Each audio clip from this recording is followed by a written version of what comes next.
Welcome to Live on Purpose Radio with Dr. Paul Jenkins, where you will hear inspiring stories of ordinary people doing extraordinary things. Feed your mind with a regular dose of positive energy and show up for your life every day on purpose. Living on purpose means that you have a purpose and you do it intentionally. And now, here's your host, Dr. Paul.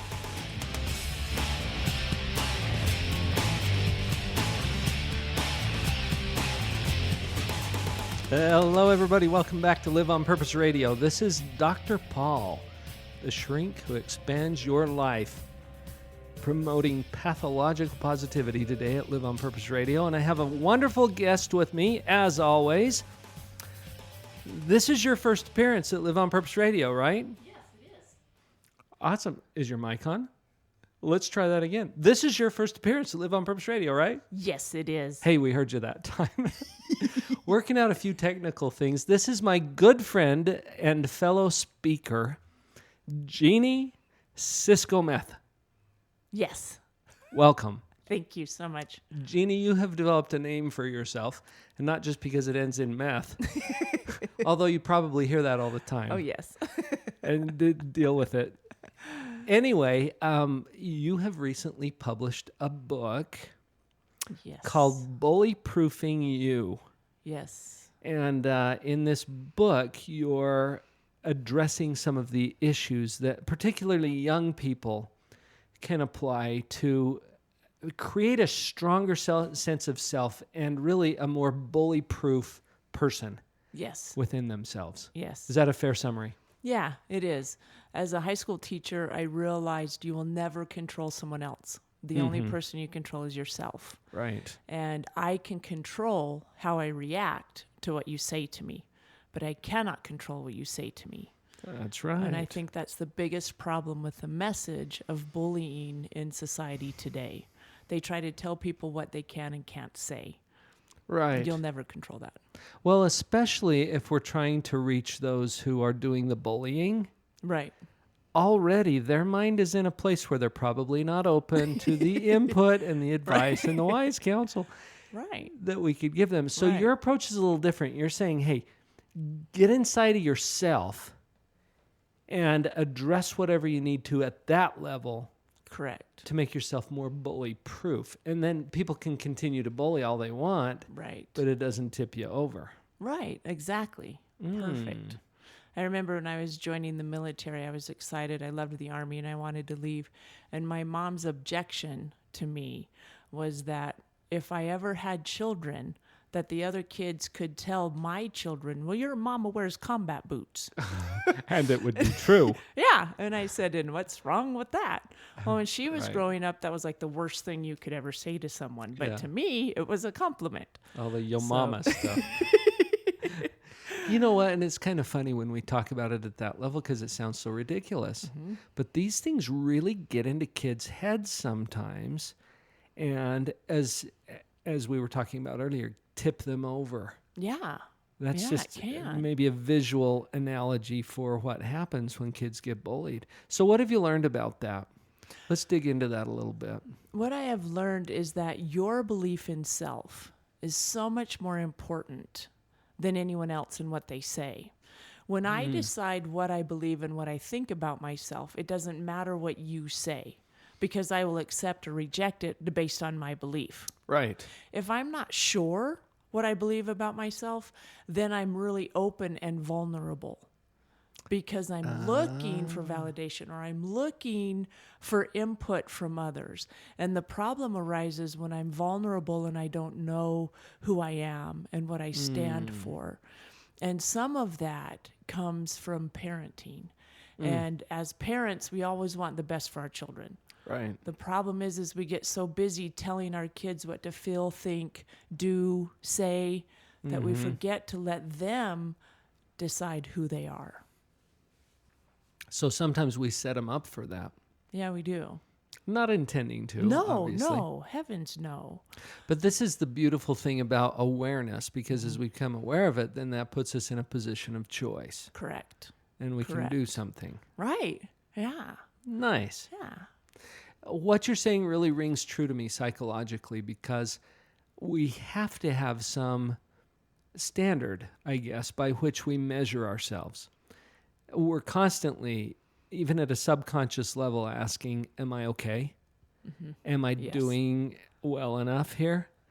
And unless we can answer that question ourselves, we're going to start looking outside of ourselves for those answers, and that's when we're vulnerable Correct. to the opinions and sometimes the bullying of other Right. people. Right. Yeah.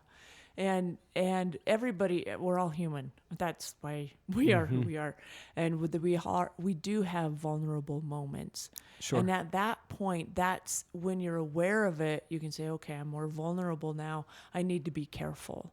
I need to be aware of what other people are saying and really filter it and really look at it, run it by someone else. You know, I was a high school teacher at an alternative high school, and I had a girl come into me once and say, everybody's calling me names. And the first question I asked her was, is it true? And she said, well, yeah. And I said, then it's feedback. It's not bullying.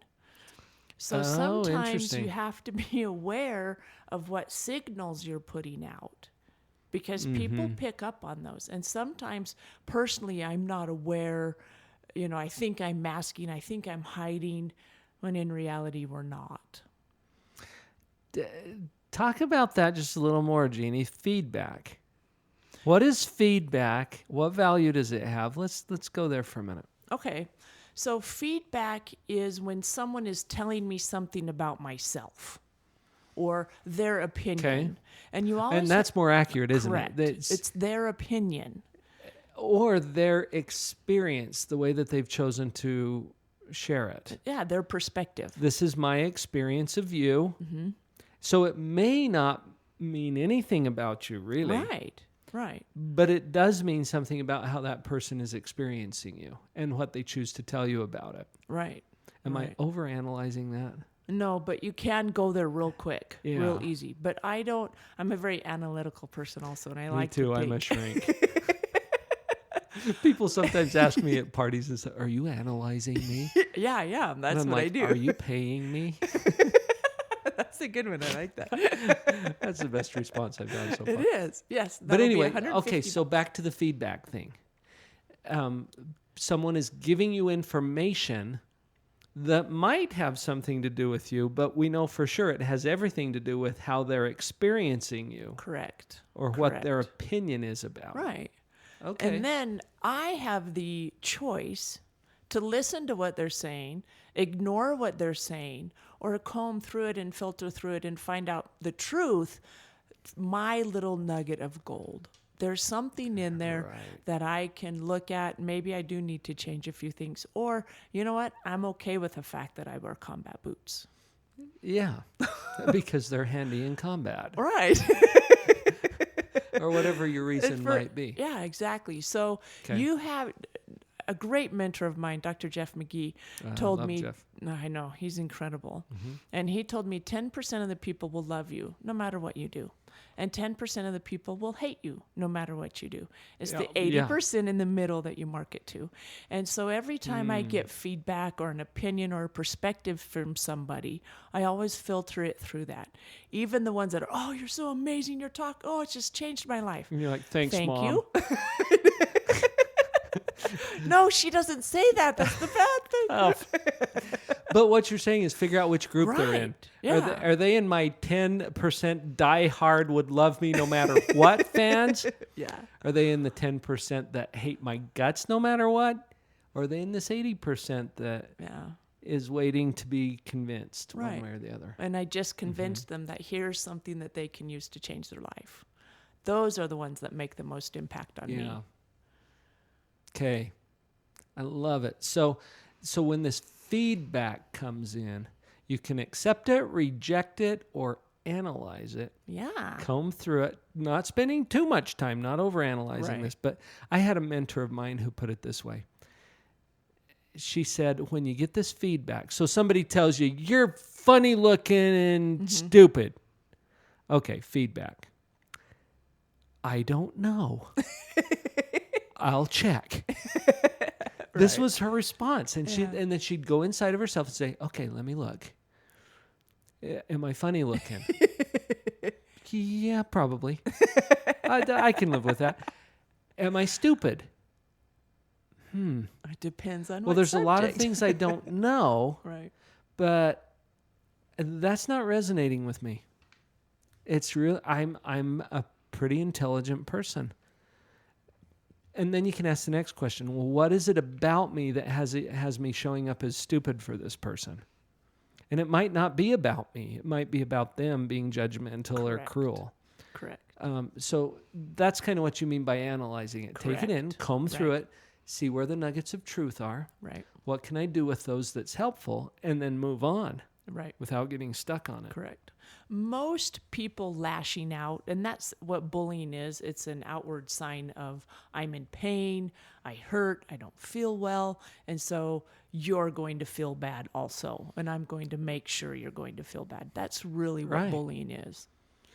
It's like that misery loves company thing. Yeah. Yeah. And I have found that too, Jeannie, when I've worked with people who are just mean. Yeah. They lash out. Oh, why? Because usually they're insecure about themselves. And they're trying to assert their dominance or their control or whatever it is. And you see this in schools all the time. Oh, yes. Particularly junior high, but we see it in high schools and sometimes colleges. Yeah. Sometimes workplace, corporations, right? Sports teams. Well, I wanted to bring that out too, because can we apply these same principles? Let's say that someone is feeling bullied in the workplace. Yes. We're not talking a kid, we're talking an adult. Yes. What have you noticed about that?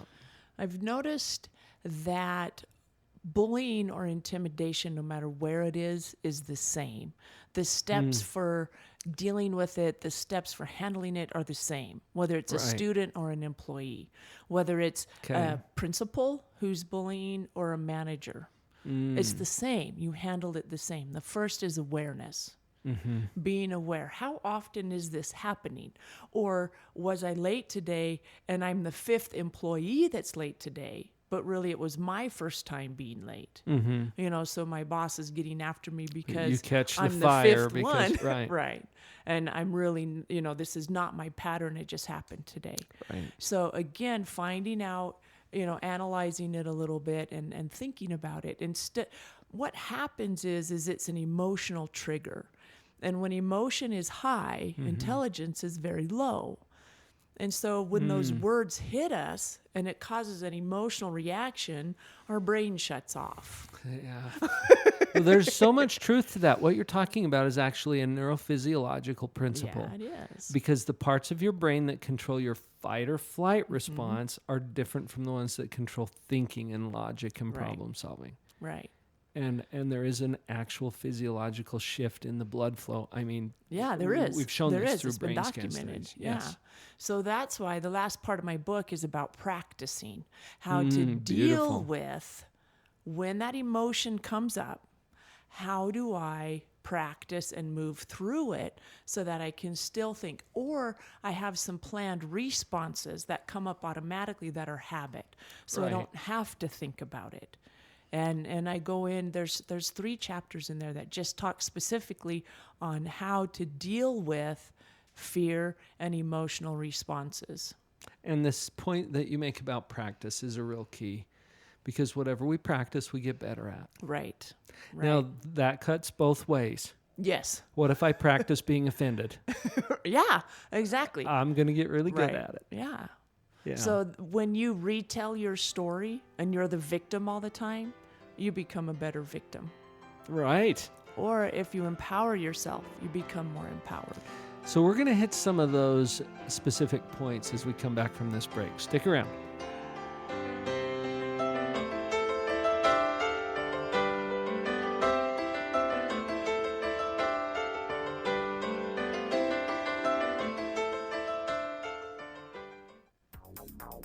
Hi, my name is Chris Crone, and thank you for listening to Live on Purpose Radio. I became financially independent, starting from nothing, by the age of 26. My purpose is to financially liberate the captive. Are you searching for a realistic, proven system in real estate to create enough residual income to retire or fund your dreams? I invite you to learn about a passive, turnkey, proven system and approach to real estate where my team of 200 experts can do all the heavy lifting to create the freedom you're searching for. Visit www.liveonpurpose.strongbrook.com to get a free copy of my book, The Straight Path to Real Estate Wealth.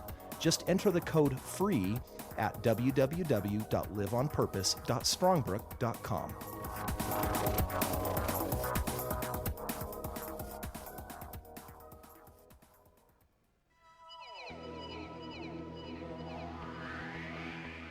Thank you for listening to Live on Purpose Radio. We're so glad to have you here. Please come by the website, drpauljenkins.com, spelled with a D-R, drpauljenkins.com. On the website, you'll have an opportunity to receive a free download. And while you're there, make sure you click on the social media icons. Come over to Facebook, where we will be posting these episodes as well as our YouTube videos and other content and announcements for you to share. Please like us, comment, subscribe, join the conversation. We're happy to have you with us here at Live on Purpose Radio. Let's all support each other to live on purpose. drpauljenkins.com.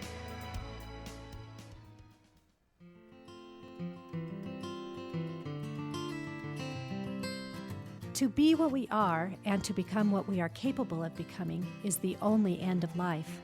Robert Louis Stevenson.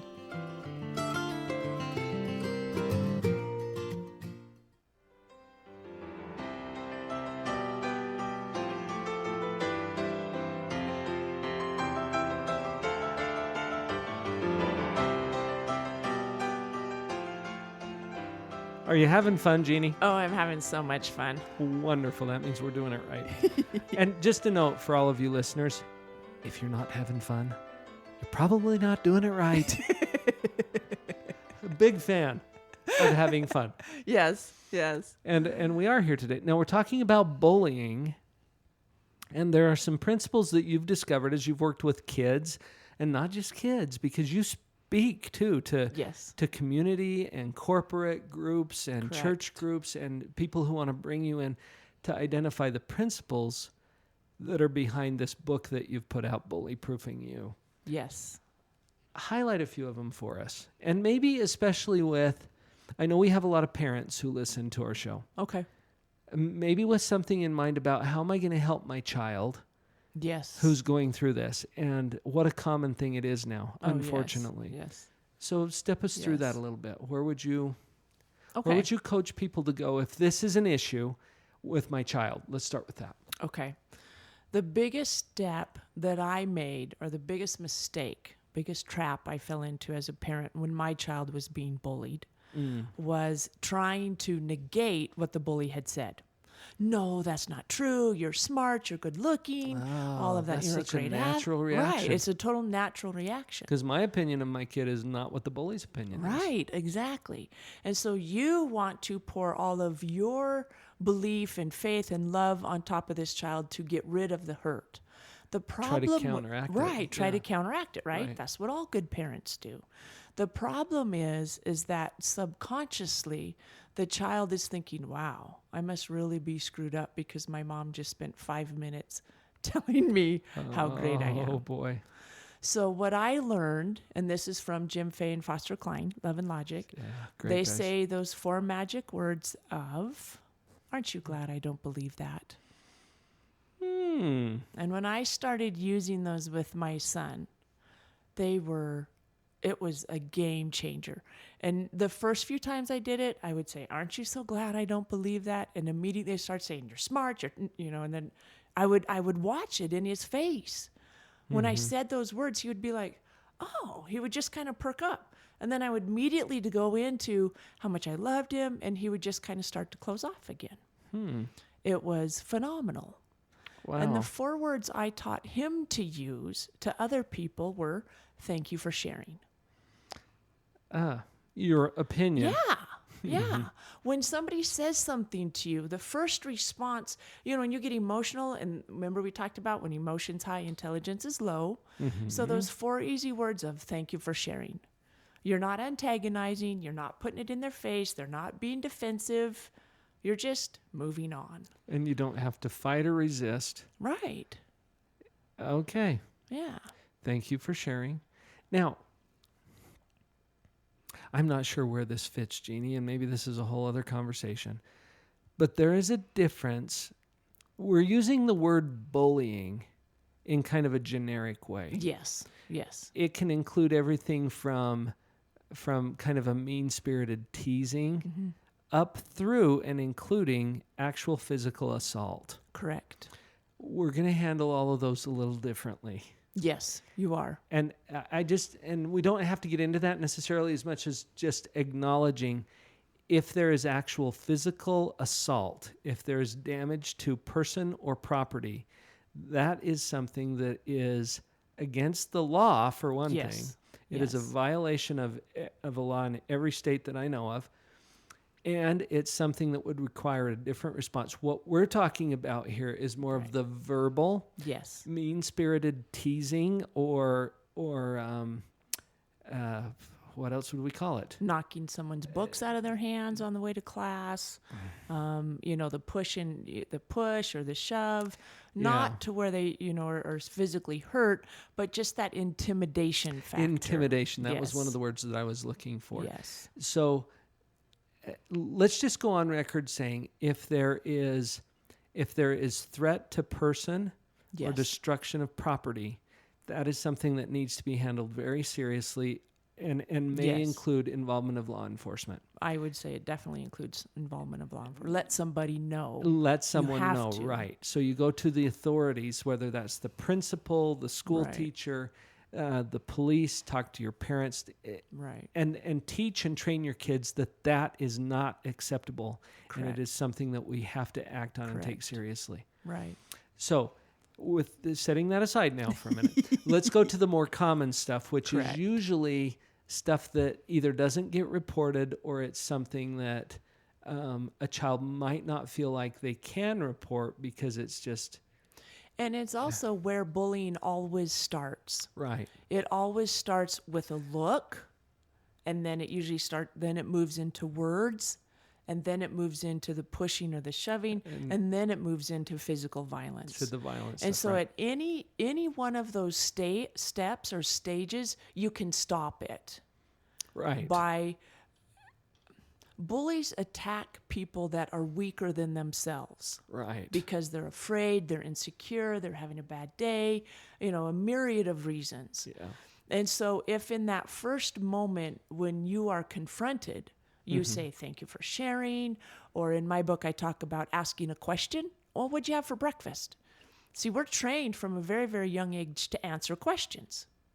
And so when most bullying comes from that emotional brain, that reptilian brain, fight or flight. Right. And so when I'm asked a question, it moves me into to a different part of the brain. Correct. And so a lot of times that will circumvent it right there. And it changes the context. It does. So the strategies that we're suggesting here have to do with how I handle this inside of myself and respond to it, because we're not going to change what the bully's doing. Correct. You're not. But you're not. Your best chance of changing that dynamic is to change your part of it. Correct. Right. And if you go into victim, oh my goodness, I am stupid, I am dumb, I am whatever it is that you're being called, you are now a fish on a hook. Yeah. So one of the worst things you can do is, no, I'm not.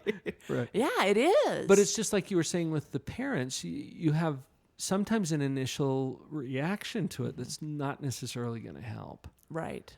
So. But the good thing is that any bad decision can always be followed by a good decision. Right. And, sometimes my students would think, well, because they'd made a bad decision, it has to be followed by a bad one. And I say, no, you've made a bad one, now make a good one.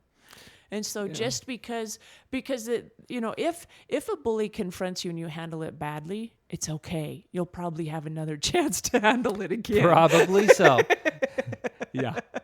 That's so go the home, beautiful practice. Thing about Practice with your friends. I talk about that in my book too. Practice. Find somebody that you can practice with. So that it becomes more natural. So that it becomes more natural. Yeah. I mean, everybody's gone through this. Somebody says something to you, you have no idea what to say, and then 30 minutes to an hour later, you have all of these responses popping up, right? I could have said this, I could have said that. That's what I'm talking about. Practice those. Practice those. You're going to have another chance. Yep, it's coming around again. That's right. And as you practice, your confidence builds. Yes. And I'm realizing as you're talking about this, communication is so important. If we can open up those lines of communication between parents and kids, for example, Yes. you can have this conversation over the dinner table. Yeah, you can. What could you say? Well, let's think of a few things together. Let's practice those things. Right. Oh, that wouldn't work because okay, well, let's work out something else. Let's find something that feels more natural, more more like something that you would actually say, and have the practice together. Yeah, exactly. Jeanie, you said something during our break, and our listeners didn't get to hear it. But you commented about how one of the biggest bullies exists right inside your own head. Yes. What are we going to do with that one? Okay, yes, that's one of the biggest bullies is that self-doubt.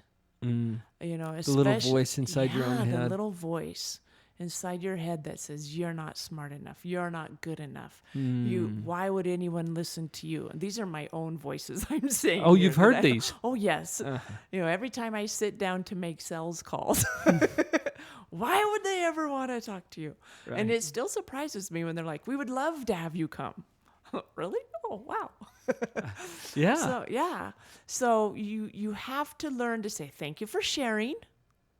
To that voice. To that voice. Stop. And sometimes I'll smack my hand on my desk, or I'll clap my hands together, or I'll put a hand up and I'll say, "Stop. Thank you for sharing. What can I really do?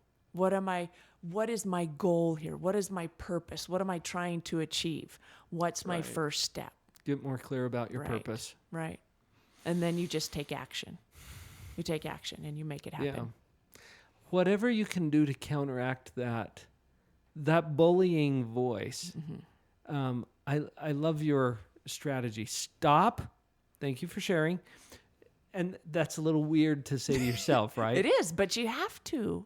It's kind of like that classic little, do you remember the shoulder angel and the shoulder Yes. devil in the cartoons? You know? Yeah, it is. And they're saying different things, and you got more than one voice going on. Yeah. Which one do you want to listen to? You get to pick. You get to pick. You control that. And so many people don't realize that. They think that little voice is something else or some divine wisdom, which sometimes it is. But if it's being negative to you, it is not. Right. Usually It mine doesn't make sounds sense. like my mom. Interesting. You can't do that, right? Yeah. And when you stop it, then you give a chance for the real you, the empowered you, to come through. Yeah. I've used a similar strategy for myself, but my strategy was, I don't think so. Right. It's my acknowledgement that, hey, that's just a little voice, and it's not saying what serves me best right now. Right. So, nice try. Yeah, that's all. And it Not doesn't today. matter the words. It's just you got to interrupt it. Tony Robbins talks about that pattern interrupt. Yeah. You know, you've got to stop it now and find your higher and better purpose. Right. So we've covered some ground here today. Yes. How to coach our kids when they're being faced with this. How to bully proof yourself. And watch out for that subtle bully that exists inside your own mind Yes. that's constantly giving the little commentary. Do the interrupt Right. and get yourself on a little better track. Yes. That's awesome. So, Jeanie, you share this message with all kinds of groups. Yes. And there may be some of our listeners who are resonating with this and thinking, hey, would love to have her come speak to our group. How do they get a hold of you? Thank you so much for asking. They go to bullyproofingyou.com. Okay, Bully Proofing You. That is the title of your book, too. Yes, it And they is. can get the book there? Yep, they can get the book there. Awesome. They can sign up for my newsletter. I do a weekly newsletter, and Okay. I do a blog. They can contact me. My email's on there. My phone number's on there.